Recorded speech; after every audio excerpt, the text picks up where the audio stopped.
یہ وقت بدلتا رہا، یہ دور تبدیل ہوتا رہا، لوگوں نے اپنی بادشاہیاں قائم کرنے کے لیے بڑے بڑے قتل کیے، ہلاکو خان نے انسانی کھوپڑیوں کے مینار بنائے، لوگوں نے بڑے بڑے ظلم کیے، جبر کیے، خوف اور ہراس پھیلایا، اپنے اقتدار پکے کرنے کے لیے بڑے بڑے جبر کیے۔ پھر کیا ہوا؟ ایسی ایسی بیماریاں لگیں جن کے علاج ہی کوئی نہیں تھے دنیا میں، بھری ہوئی تجوریاں، پیسے باہر گر رہے ہیں، پر ڈاکٹر کہہ رہا ہے تیرا مرض ہی وہ ہے جس کا علاج ہی کوئی نہیں۔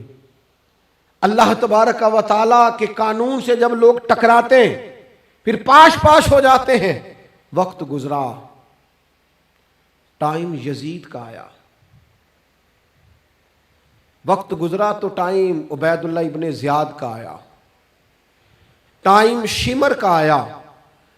1450 سال گزرنے کے بعد اس ہزاروں کے مجمع میں سے ایک ایک بچے کو حدیث یاد ہے کہ حسن اور حسین جنتی جوانوں کے سردار ہیں۔ بتاؤ، یزید کو نہیں آتی تھی؟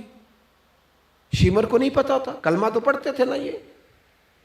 عبید اللہ ابن زیاد کو نہیں پتا تھا؟ نبی پاک علیہ السلام کے کندھوں پر حسنین رہے، ان سب کو پتہ نہیں تھا؟ یہ جانتے نہیں تھے کہ یہ وہ حسنین کریمین ہیں جن کو حضور سنتے تھے، فرماتے تھے یہ میرے پھول ہیں دونوں؟ کیا بات رضا اس چمنستان کرم کی، زہرا ہے کلی جس میں حسن اور حسین پھول۔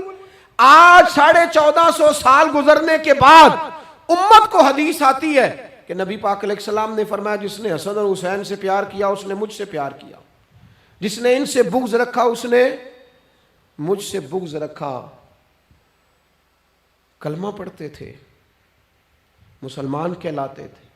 10 محرم کو جمعے کا دن تھا، امام حسین امامہ باندھ کے گھوڑے پر بیٹھ کر خطبہ دینے لگے تو ایک شخص اندر سے بول کے کہنے لگا حسین تقریر لمبی نہ کر، ہمارا جمعہ لیٹ ہو رہا ہے۔ بلے و نمازیوں، سامنے وہ شخصیت کھڑی ہے جس پر ابھی درود پڑھیں گے نماز میں، اللہم صلی علی محمد وعلی، ابھی درود پڑھیں گے حسین ابن علی پر، ابھی شہید کر کے ابھی درود پڑھیں گے، وہ سامنے کھڑے۔ اور امام حسین کا ایک جملہ تاریخ نے یوں لکھا ہے کہ شاید ریت کے ذرے بھی تڑپ گئے۔ امام علی مقام فرمانے لگے مجھے غور سے دیکھو، تمہیں پتہ ہے میں کون ہوں؟ تم جانتے ہو میں کون ہوں؟ نبی پاک نے فرمایا تھا یہ حسن اور حسین میرے بیٹے ہیں کیونکہ میری بیٹی کے بیٹے۔ تمہیں پتہ ہے میں کون ہوں؟ سامنے امام حسین کھڑے، فرمایا مجھے جانتے ہو؟ اور امام علی مقام فرمانے لگے میں تمہارے نبی کا نواسا ہوں، اور آج کے بعد تمہیں کسی نبی کا کوئی نواسا نہیں ملے گا، کیونکہ نبی پاک آخری نبی ہیں، اور جب حضور کے بعد کوئی نبی نہیں آئے گا تو کسی نبی کی اولاد کیسے ہوگی؟ تمہیں آج کے بعد کسی نبی کے نواسے کی زیارت نہیں ملے گی۔ میں کیسے آپ سے یہ بات آپ کو عرض کروں کہ سامنے حسین ابن علی بھی ہوں تو لوگ نفس کی خواہشیں پوری کرتے ہیں، لوگ اپنی کرسیاں پکی کرتے ہیں، لوگ گورنریاں پکی کرتے رہے، لوگ گڈ بک میں جانے کے لیے ایک دوسرے کو شاباشیاں دیتے رہے، جشن ہوتا رہا۔ سب سے پہلے ایک شخص نے امام حسین کا قافلہ روکا تھا، اس کا نام حور بن یزید تھا، سب سے پہلے اس نے روکا تھا، وہ ایک لشکر کا سپہ سالار تھا۔ جب امام حسین رضی اللہ تعالیٰ عنہ نے خطبہ پڑھا نا تو حور یزیدی فوج میں تھا، واپس گیا اور عبید اللہ ابن زیاد سے جا کے کہنے لگا، یا جو بھی وہاں لوگ موجود تھے یزیدی فوج کے، ان سے کہنے لگا تم نے تو کہا تھا کہ صرف راستہ روکنا ہے، تم نے تو کہا تھا کہ صرف ان سے کچھ منوانا ہے، تم نے تو جب مجھے بھیجا تھا تو کہا تھا کہ بعد تھوڑے معاملات ہیں، اوہ سچ بتاؤ نبی کے نواسے کو شہید کرو گے؟ تم نے تلواریں نکال لی ہیں، نیزے نکال لیے ہیں، تیر نکل آئے ہیں، تیاری مکمل ہے، مجھے سچ بچاؤ، کیا حسین ابن علی کی گردن پر خنجر چلانے لگے ہو؟ سیدہ فاطمہ کا جگر پارا شہید ہوگا، کیا یہ خبر سچ ہے؟ یوں ہوگا؟ تو کہنے لگے ہاں تو یہی حکم ہے ہمیں، یہی تیاری ہے، یہی پروگرام ہے، یہی پلان ہے، یہی ہوگا۔ کہنے لگا میں اور آپ تو مدینے والے رسول کا کلمہ پڑھتے ہیں، تو کیا محبوب کے نواسے کو ذبح کرو گے؟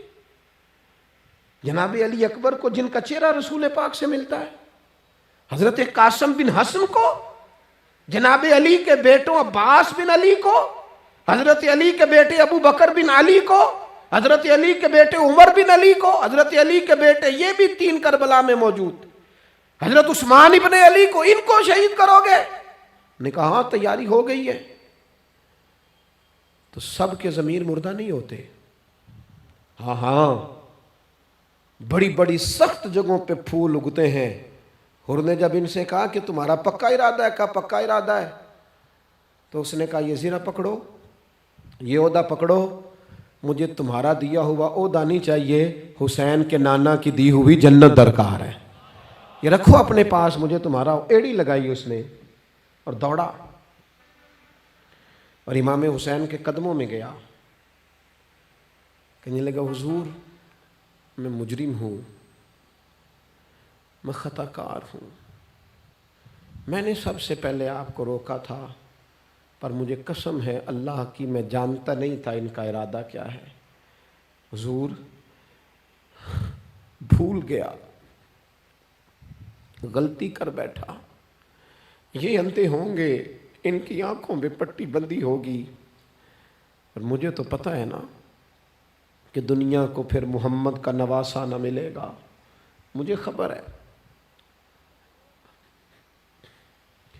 اگر معافی مانگوں تو معاف کر دو گے، پہلا مجرم ہوں، میں نے روکا ہے، اگر آ جاؤں تو قبول کر لو گے؟